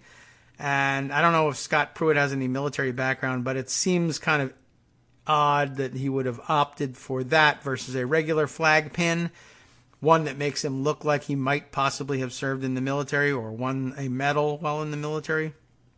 I don't know. Very weird. Anyway, the newest, and really, I mean, it's like daily that we find a new corruption piece on Scott Pruitt. There's literally nothing this guy can do to get himself bounced out of office at this point, I guess. So he should just keep trying. And I think some of this grifting is happening while he's under investigation for previous grifts. This time, Scott Pruitt enlisted an EPA aide to help his wife find a job with Chick-fil-A. It doesn't get dumber than this, I don't think, although it's early, and maybe by 11 o'clock when we're off the air, we'll hear about today's installment. 3 months after Scott Pruitt was sworn in as head of the EPA, his scheduler, emailed Dan Cathy, and it was the scheduler who was on the hunt for the dirty mattresses, too. Emailed Dan Cathy, chief executive of the fast food company Chick-fil-A, with an unusual request. Ready? Would Cathy meet with Pruitt to discuss, quote, a potential business opportunity? Well, that's kind of intriguing. Like, I don't know if I'm the CEO of Chick-fil-A and I hear from Scott Pruitt and I figure out, oh, Scott Pruitt is the EPA administrator. I don't know who the hell that is, but okay. Somebody looked it up. I had an assistant check it out and bring it to me. Oh, the head of the EPA wants to meet with me. Now, ordinarily, I wouldn't think I had business with the EPA, but this is to discuss a potential business opportunity? What could that mean? A call was arranged, then canceled, and Pruitt eventually spoke with someone from the company's legal department. Only then did he reveal that the opportunity on his mind was a job for his wife, Marlon. Not Marilyn. It looks like Marilyn, but there's no I in there. And if that's not a typo, then her name's Marlon, I guess. The subject of that phone call was an expression of interest in his wife becoming a Chick-fil-A franchisee. Company representative Carrie Kurlander told the Washington Post via email. How cheesy is this? I mean, give me a break. And I love that he describes it as I want to talk to you about a potential business opportunity. Wow, really? Usually that means for the other person the opportunity to make money. And it sort of does. They'll pay you the franchise fee. But, I mean, I don't know. Normally the franchisees or potential franchisees call, if you're interested in being a Chick-fil-A franchisee, call us at 1-800, eat more chicken or whatever the thing might be. And, hello, Chick-fil-A franchisee hotline. How can I help you? Hi, I want to talk to you about a potential business opportunity. Is this a telemarketing call? I'm actually a business here. I don't take these calls. No.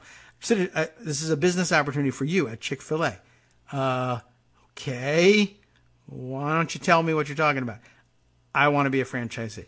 Well, you've called the right place, but I have questions about your approach. That was literally it. I want to tell you about a business opportunity. What business opportunity? The one you normally do with regular people all the time. Oh, well, then why did you call? I wonder. And there's no reason given for this as far as I can tell. I imagine what he meant was, and the reason that he thought a high-level government official had to intervene in a routine inquiry about becoming a franchisee is, remember, he's trying to buy used mattresses and doesn't have any money of his own. He's totally into luxury lifestyle, but he's doing it on other people's money all the time. And maybe his wife decided, for whatever reason, she wanted to be a Chick-fil-A franchisee. And I don't know whether this was to get free chicken, or she just thought it would be a good business, or she liked that they were anti-gay. I don't know what it might have been. But okay, so she decides it. She tells her husband. Her husband says, I'll see what I can do. And calls, and I'm guessing that eventually this was supposed to lead to, my wife wants to be a franchisee. Oh, all right. I mean, have her call our franchising office and put together, we usually require that our franchisees put up this fee and raise this much capital so that we can know that they're serious or whatever. Oh, yes, about that. I don't want to do that. I want you to pay for it. I'm guessing that he was looking for a freebie or a sweetheart deal or something. Why else does he waste his time calling, which is just basically like, look, fill this form out and you can be a franchisee. I don't know. Maybe it's extraordinarily competitive to become a Chick-fil-A franchise. It's the Harvard admissions office of fast food franchise operations. I don't know. I'm not really sure. We'll see if they tell us. Marlon Pruitt never did open a restaurant, by the way. Administrator Pruitt's wife started but did not complete the Chick-fil-A franchisee application. It was very hard. She didn't want to do the essay. She missed the deadline. I don't know what was involved, why she can't do this. She didn't take the SAT with the essay, so she couldn't get in. This is what Kurlander, the spokesperson for Chick-fil-A, had to say. But the revelation that Pruitt used his official position on EPA staff, on top of it all, to try to line up work for his wife appears to open a new chapter in the ongoing saga of his questionable spending and management decisions. It's call it a lie already. All right, well, it's something. His corruption. The ongoing saga of his corruption which so far has spawned a dozen federal probes. Pruitt's efforts on his wife's behalf revealed in emails recently released under a Freedom of Information Act request by Sierra Club. Can you imagine? What do you have on trying to become a Chick-fil-A franchisee? That's not how they phrased it, I'm sure. But it didn't end with Chick-fil-A.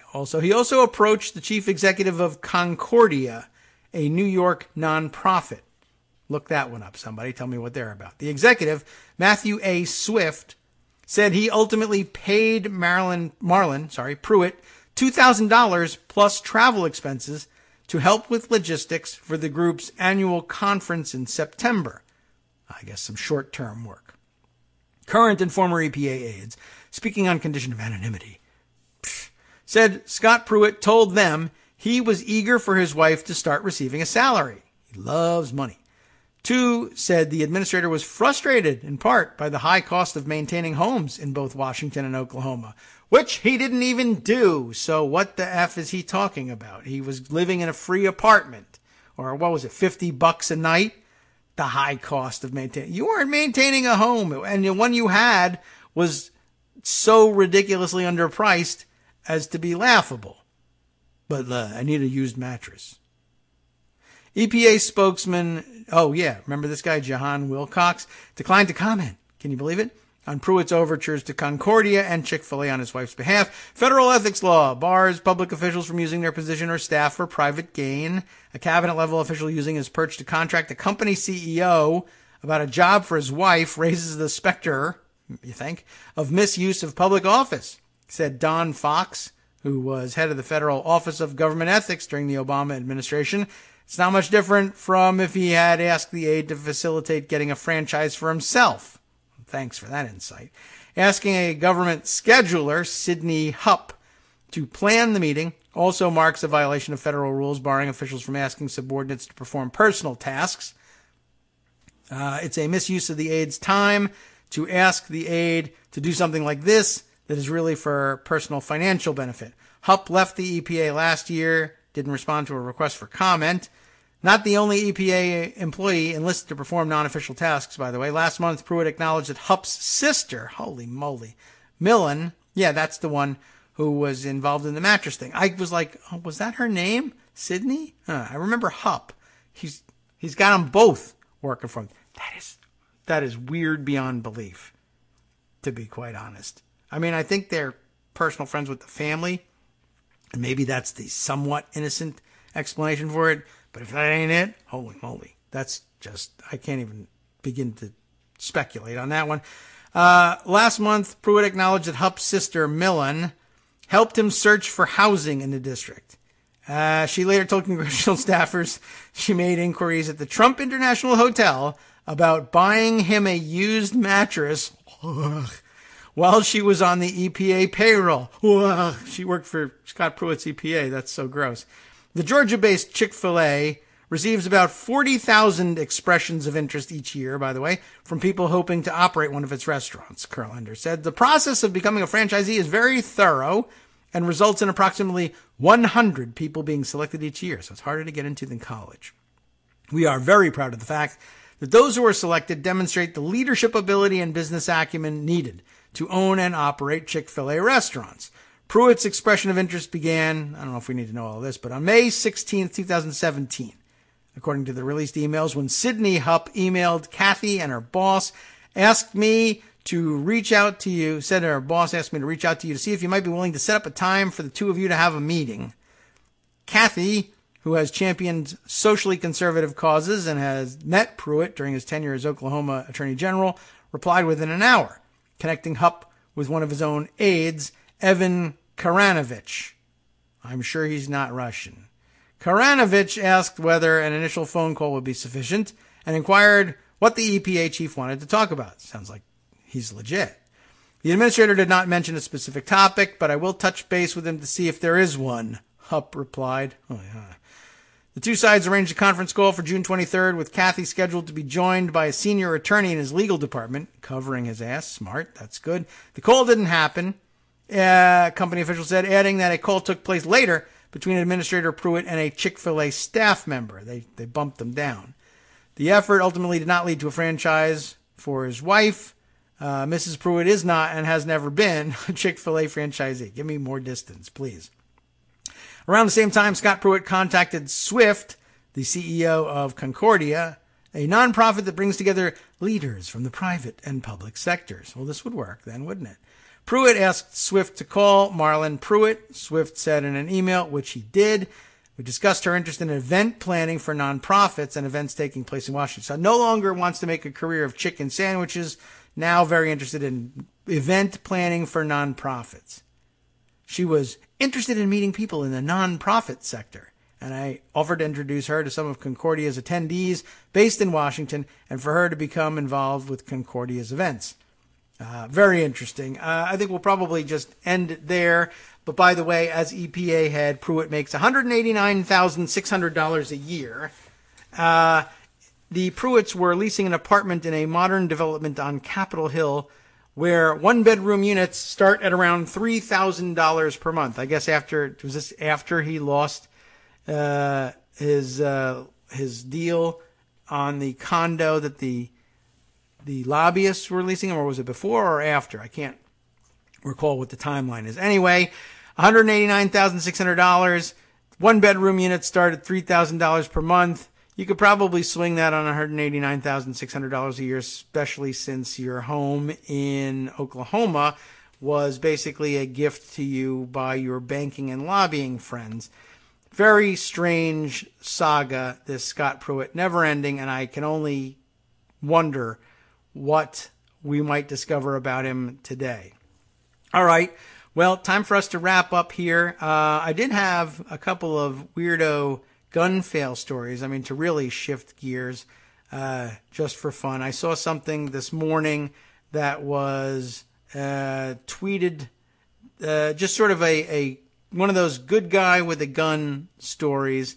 SFDB, who loves to tweet out a lot of the gun fail stories as well, gave me this one. How do you like this one from as his or her continuing series? Our NRA World brings up fireworks across the street from a Vermont gun shop caused a customer to pull a gun and, quote, return fire. In other words, he was walking out of a gun shop and thought he heard gunshots, but he thought he heard them from across the street, which, you know, you can't blame him for necessarily. He's got guns on the brain, and he heard what admittedly can sometimes sound like gunshots, fireworks, right? The thing is, he thinks he's being shot at, and that's not necessarily a bad guess. So what do? You look around to see who's shooting at me, and you don't see anybody. So what do?